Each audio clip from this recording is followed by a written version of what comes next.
ओम शांति। 13 अप्रैल 2025 अव्यक्त बाप दादा के महावाक्य। ओरिजिनल डेट 31 दिसंबर 2004। इस वर्ष के आरंभ से बेहद की वैराग्य वृत्ति इमर्ज करो। यही मुक्ति धाम के गेट की चाबी है।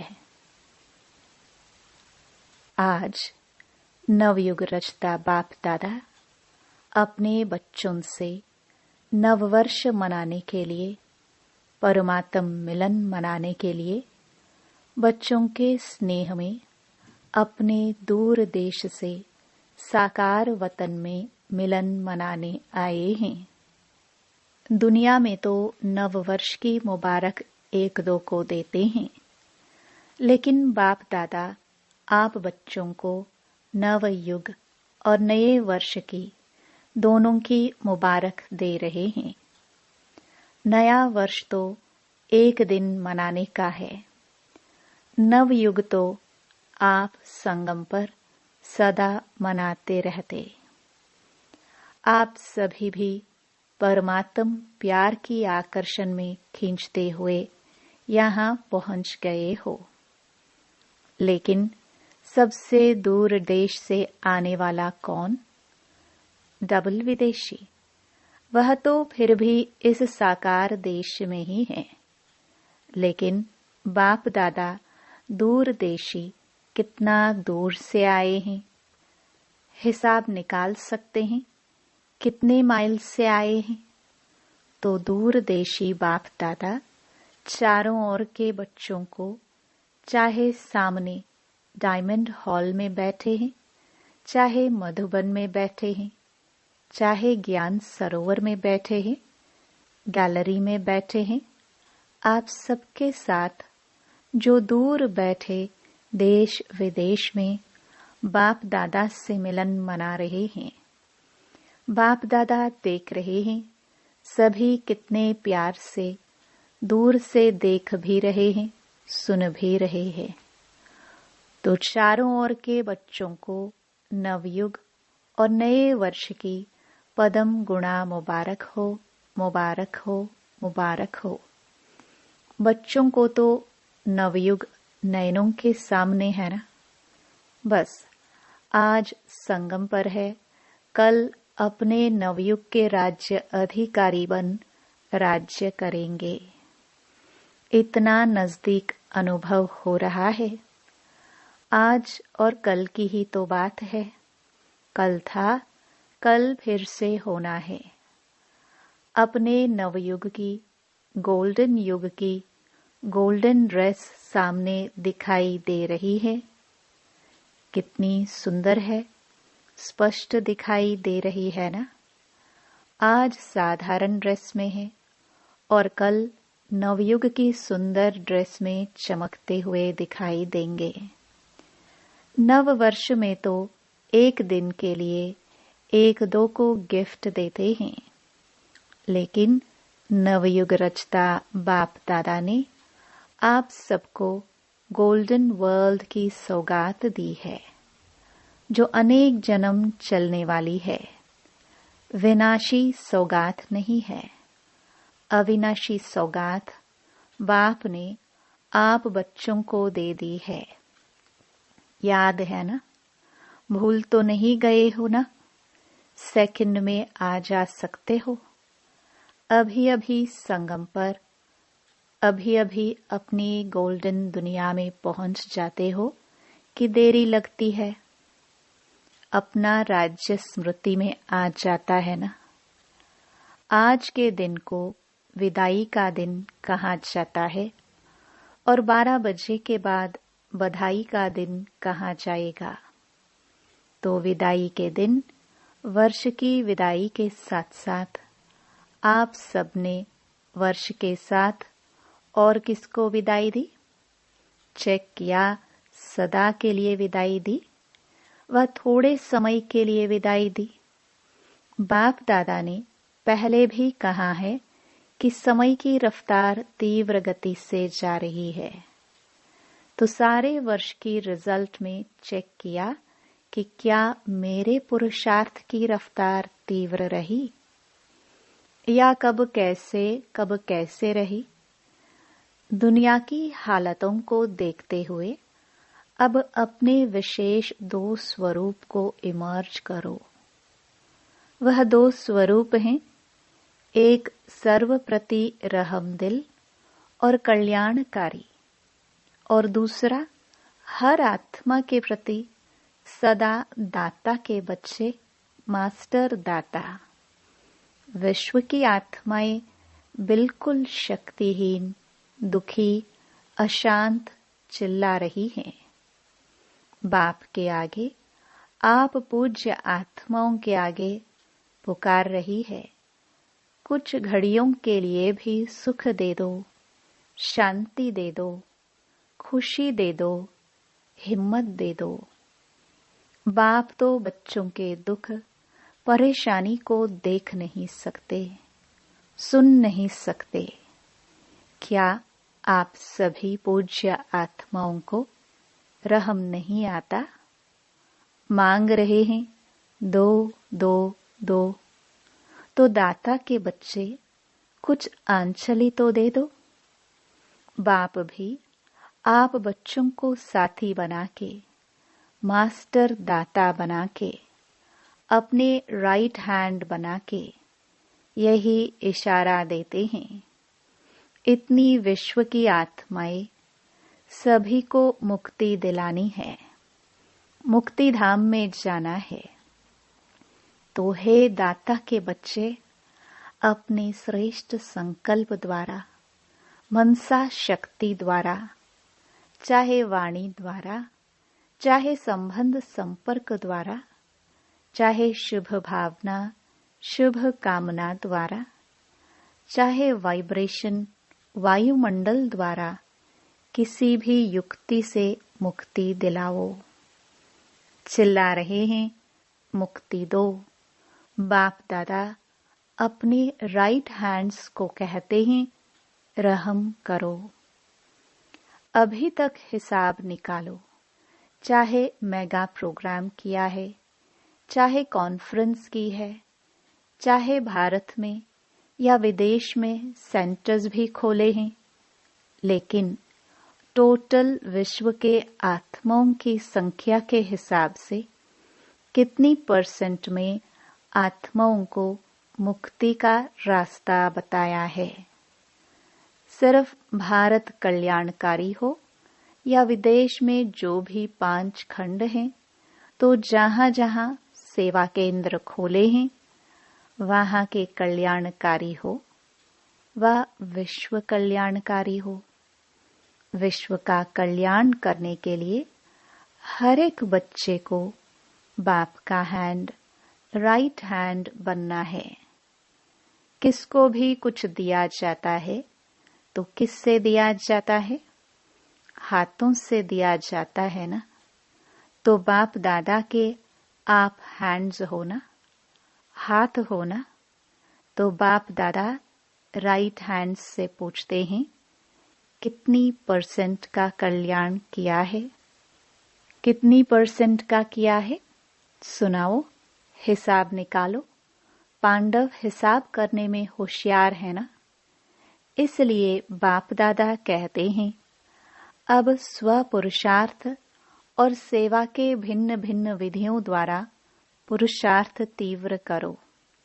स्व की स्थिति में भी 4 बातें विशेष चेक करो। इसको कहेंगे तीव्र पुरुषार्थ। एक बात, पहले यह चेक करो कि निमित्त भाव है। कोई भी रॉयल रूप का मैंपन तो नहीं है, मेरापन तो नहीं है। साधारण लोगों का मैं और मेरा भी साधारण है, मोटा है, लेकिन ब्राह्मण जीवन का मेरा और मैंपन सूक्ष्म और रॉयल है। उसकी भाषा मालूम है क्या है? यह तो होता ही है, यह तो चलता ही है, यह तो होना ही है।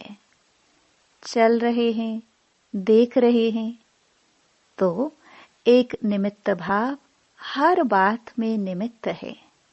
चाहे सेवा में, चाहे स्थिति में, चाहे संबंध संपर्क में, चेहरा और चलन निमित्त भाव का हो। और उसकी दूसरी विशेषता होगी निर्माण भाव। निमित्त और निर्माण भाव से निर्माण करना। तो 3 बात सुनी, निमित्त, निर्माण और निर्माण। और चौथी बात है निर्वाण। जब चाहे निर्वाण धाम में पहुंच जाए, निर्वाण स्थिति में स्थित हो जाए, क्योंकि स्वयं निर्वाण स्थिति में होंगे तब दूसरों को निर्वाण धाम में पहुंचा सकेंगे। अभी सभी मुक्ति चाहते हैं, छुड़ाओ छुड़ाओ चिल्ला रहे हैं। तो यह 4 बातें 80% में प्रैक्टिकल जीवन में होना, अर्थात तीव्र पुरुषार्थी। तब बाप दादा कहेंगे, वाह वाह बच्चे वाह। आप भी कहेंगे, वाह बाबा वाह। वाह ड्रामा वाह, वाह पुरुषार्थ वाह। लेकिन पता है अभी क्या करते हो? पता है, कभी वाह कहते हो, कभी वाई। क्यों कहते हो? वाह के बजाय वाई, और वाई हो जाता है हाय। तो वाई नहीं वाह। आपको भी क्या अच्छा लगता है? वाह अच्छा लगता है या वाई? क्या अच्छा लगता है? वाह। कभी वाई नहीं करते हो? गलती से आ जाता है। डबल फॉरेनर्स वाई वाई कहते हैं, कभी कभी कह देते हो। जो डबल फॉरेनर्स कभी भी वाई नहीं कहते, वह हाथ उठाओ। बहुत थोड़े हैं। अच्छा, भारतवासी जो वाह वाह के बजाय क्यों क्या कहते हैं, वह हाथ उठाओ। क्यों क्या कहते हो? किसने छुट्टी दी है आपको? संस्कारों ने। पुराने संस्कारों ने आपको वाई की छुट्टी दे दी है, और बाप कहते हैं वाह वाह कहो, वाई वाई नहीं। तो अभी नए वर्ष में क्या करेंगे? वाह वाह करेंगे, या कभी कभी वाई कहने की छुट्टी दे दे? वाई अच्छा नहीं है। जैसे वाई पेट में गैस हो जाती है ना, तो खराब हो जाता है ना। तो वाई वाई यह नहीं करो। वाह वाह कितना अच्छा लगता है। हाँ बोलो, वाह वाह वाह। अच्छा, तो दूर देश में सुन रहे हैं, देख रहे हैं, भारत में भी विदेश में भी। उन बच्चों से भी पूछते हैं, वाह वाह करते हो या वाई वाई करते हो? अभी विदाई का दिन है ना। आज वर्ष के विदाई का लास्ट डे है। तो सभी संकल्प करो, वाई नहीं कहेंगे, सोचेंगे भी नहीं, क्वेश्चन मार्क नहीं, आश्चर्य की मात्रा नहीं, बिंदी। क्वेश्चन मार्क लिखो, कितना टेढ़ा है, और बिंदी कितनी सहज है। बस नैनों में बाप बिंदु को समा दो। जैसे नैनों में देखने की बिंदी समाई हुई है ना, ऐसे ही सदा नैनों में बिंदु बाप को संभालो। समाने आता है या फिट नहीं होती है, नीचे ऊपर हो जाती है, तो क्या करेंगे? विदाई किसको देंगे? वाई को। कभी भी आश्चर्य की निशानी भी नहीं आवे। यह कैसे? यह भी होता है क्या? होना तो नहीं चाहिए। क्यों होता है? क्वेश्चन मार्क नहीं, आश्चर्य की मात्रा भी नहीं। बस बाप और मैं। कई बच्चे कहते हैं, यह तो चलता ही है ना। बाप दादा को बहुत रमणीक बातें रूह रिहान में कहते हैं। सामने तो कह नहीं सकते हैं ना, तो रूह रिहान में सब कुछ कह देते हैं। अच्छा, कुछ भी चलता है, लेकिन आपको चलना नहीं है, आपको उड़ना है। तो चलने की बातें क्यों देखते हो? उड़ो और उड़ाओ। शुभ भावना, शुभ कामना ऐसी शक्तिशाली है जो बीच में सिर्फ वाई नहीं आवे, सिवाय शुभ भावना शुभ कामना के, तो इतनी पावरफुल है जो किसी अशुभ भावना वाले को भी शुभ भावना में बदल सकते हो। सेकंड नंबर, अगर बदल नहीं सकते हो तो भी आपकी शुभ भावना शुभ कामना अविनाशी है, कभी कभी वाली नहीं। अविनाशी है तो आपके ऊपर अशुभ भावना का प्रभाव नहीं पड़ सकता है। क्वेश्चन में चले जाते हो, यह क्यों हो रहा है, यह कब तक चलेगा, कैसे चलेगा? इससे शुभ भावना की शक्ति कम हो जाती है। नहीं तो शुभ भावना शुभ कामना इस संकल्प शक्ति में बहुत शक्ति है। देखो, आप सभी आए बाप दादा के पास। पहला दिन याद करो, बाप दादा ने क्या किया। चाहे पतित आए, चाहे पापी आए, चाहे साधारण आए, भिन्न भिन्न वृत्ति वाले, भिन्न भिन्न भावना वाले आए, बाप दादा ने क्या किया? शुभ भावना रखी ना। मेरे हो मास्टर सर्वशक्तिवान हो, दिल तख्त नशीन हो, यह शुभ भावना रखी ना। शुभ कामना रखी ना, उससे ही तो बाप के बन गए ना। बाप ने कहा क्या कि हे पापी क्यों आए हो? शुभ भावना रखी।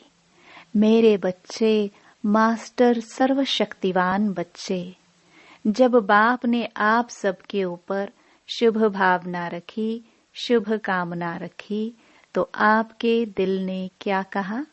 मेरा बाबा। बाबा ने क्या कहा? मेरे बच्चे। ऐसे ही अगर शुभ भावना शुभ कामना रखेंगे तो क्या दिखाई देगा? मेरा कल्प पहले वाला मीठा भाई, मेरी सिखिलधी बहन परिवर्तन हो जाएगा। तो इस वर्ष में कुछ करके दिखाना, सिर्फ हाथ नहीं उठाना। हाथ उठाना बहुत सहज है, मन का हाथ उठाना, क्योंकि बहुत काम रहा हुआ है। बाप दादा तो नजर करते हैं, विश्व की आत्माओं के ऊपर तो बहुत तरस पड़ता है। अब प्रकृति भी तंग हो गई है, प्रकृति खुद तंग हो गई है, तो क्या करे? आत्माओं को तंग कर रही है और बाप बच्चों को देख के तरस में आ जाते हैं। आप सबको तरस नहीं आता, सिर्फ खबर सुनकर चुप हो जाते हो। बस इतनी आत्माएं चली गई, वो आत्माएं संदेश से तो वंचित रह गई। अभी तो दाता बनो, रहम दिल बनो। यह तब होगा, रहम तब आएगा, जब इस वर्ष के आरंभ से अपने में बेहद की वैराग्य वृत्ति इमर्ज करो। बेहद की वैराग्य वृत्ति, यह देह की देहभान की स्मृति, यह भी बेहद के वैराग्य की कमी है। छोटी छोटी हद की बातें स्थिति को डगमग करती हैं, कारण बेहद की वैराग्य वृत्ति कम है। लगाव है, वैराग्य नहीं है, लगाव है। जब बिल्कुल बेहद के वैरागी बन जाएंगे, वृत्ति में भी वैरागी, दृष्टि में भी बेहद के वैरागी, संबंध संपर्क में, सेवा में, सब में बेहद के वैरागी, तभी मुक्ति धाम का दरवाजा खुलेगा। अभी तो जो आत्माएं शरीर छोड़कर जा रही हैं, फिर जन्म लेंगी, फिर दुखी होंगी। अब मुक्ति धाम का गेट खोलने के निमित्त तो आप हो ना, ब्रह्मा बाप के साथी होना। तो बेहद की वैराग्य वृत्ति है गेट खोलने की चाबी। अभी चाबी नहीं लगी है, चाबी तैयार ही नहीं की है। ब्रह्मा बाप भी इंतजार कर रहा है, एडवांस पार्टी भी इंतजार कर रही है, प्रकृति भी इंतजार कर रही है। तंग हो गई है बहुत, माया भी अपने दिन गिनती कर रही है। अभी बोलो, हे मास्टर सर्वशक्तिमान, बोलो क्या करना है। इस वर्ष में कोई नवीनता तो करेंगे ना। नए वर्ष कहते हैं तो नवीनता तो करेंगे ना। अभी बेहद के वैराग्य की, मुक्ति धाम जाने की चाबी तैयार करो। आप सभी को भी तो पहले मुक्ति धाम में जाना है ना। ब्रह्मा बाप से वायदा किया है, साथ चलेंगे, साथ आएंगे, साथ में राज्य करेंगे, साथ में भक्ति करेंगे। तो अभी तैयारी करो। इस वर्ष में करेंगे कि दूसरा वर्ष चाहिए? जो समझते हैं इस वर्ष में अटेंशन प्लीज। बार बार करेंगे वह हाथ उठाओ। करेंगे? फिर तो एडवांस पार्टी आपको बहुत मुबारक देगी। वह भी थक गए हैं। अच्छा, टीचर्स क्या कहती हैं? पहली लाइन क्या कहती हैं? पहले तो पहली लाइन के पांडव और पहली लाइन की शक्तियां जो करेंगे वह हाथ उठाओ। आधा हाथ नहीं, आधा उठाएंगे तो कहेंगे आधा करेंगे। लंबा हाथ उठाओ। अच्छा, मुबारक हो, मुबारक हो। अच्छा, डबल विदेशी हाथ उठाओ। एक दो में देखो किसने नहीं उठाया है। अच्छा, यह सिंधी ग्रुप भी हाथ उठा रहा है। कमाल है, आप भी करेंगे? सिंधी ग्रुप करेंगे? तब तो डबल मुबारक हो। बहुत अच्छा। एक दो को साथ देकर शुभ भावना का इशारा देते, हाथ में हाथ मिलाते करना ही है। अच्छा, सभा में कोई ने आवाज की, सब बैठ जाओ, नथिंग न्यू। अभी अभी एक सेकंड में बिंदु बन बिंदु बाप को याद करो, और जो भी कोई बातें हो उसको बिंदु लगाओ। लगा सकते हो? बस एक सेकंड में मैं बाबा का, बाबा मेरा। अच्छा, अभी चारों ओर के सर्व नए युग के मालिक बच्चों को, चारों ओर के नए वर्ष मनाने के उमंग उत्साह वाले बच्चों को सदा उड़ते रहना और उड़ाते रहना। ऐसे उड़ती कला वाले बच्चों को सदा तीव्र पुरुषार्थ द्वारा विजय माला के मणके बनने वाले विजयी रत्नों को बाप दादा का नए वर्ष और नए युग की दुआओं के साथ साथ पदम गुणा थालियां भर भर के मुबारक हो, मुबारक हो। एक हाथ की ताली बजाओ। अच्छा, वरदान। एकाग्रता के अभ्यास द्वारा एक रस स्थिति बनाने वाले सर्व सिद्धि स्वरूप भव। जहाँ एकाग्रता है वहाँ स्वतः एक रस स्थिति है। एकाग्रता से संकल्प, बोल और कर्म का व्यर्थपन समाप्त हो जाता है और समर्थपन आ जाता है। एकाग्रता अर्थात एक ही श्रेष्ठ संकल्प में स्थित रहना। जिस एक बीज रूपी संकल्प में सारा वृक्ष रूपी विस्तार समाया हुआ है। एकाग्रता को बढ़ाओ तो सर्व प्रकार की हलचल समाप्त हो जाएगी। सब संकल्प, बोल और कर्म सहज सिद्ध हो जाएंगे। इसके लिए एकांतवासी बनो। स्लोगन। एक बार की हुई गलती को बार बार सोचना अर्थात दाग पर दाग लगाना, इसलिए बीती को बिंदी लगाओ। अव्यक्त इशारे।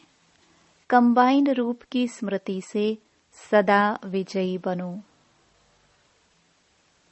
जैसे इस समय आत्मा और शरीर कंबाइंड है, ऐसे बाप और आप कंबाइंड रहो। सिर्फ यह याद रखो कि मेरा बाबा। अपने मस्तक पर सदा साथ का तिलक लगाओ। जो सुहाग होता है, साथ होता है, वह कभी भूलता नहीं। तो साथी को सदा साथ रखो। अगर साथ रहेंगे तो साथ चलेंगे। साथ रहना है, साथ चलना है। हर सेकंड, हर संकल्प में साथ है ही। ओम शांति।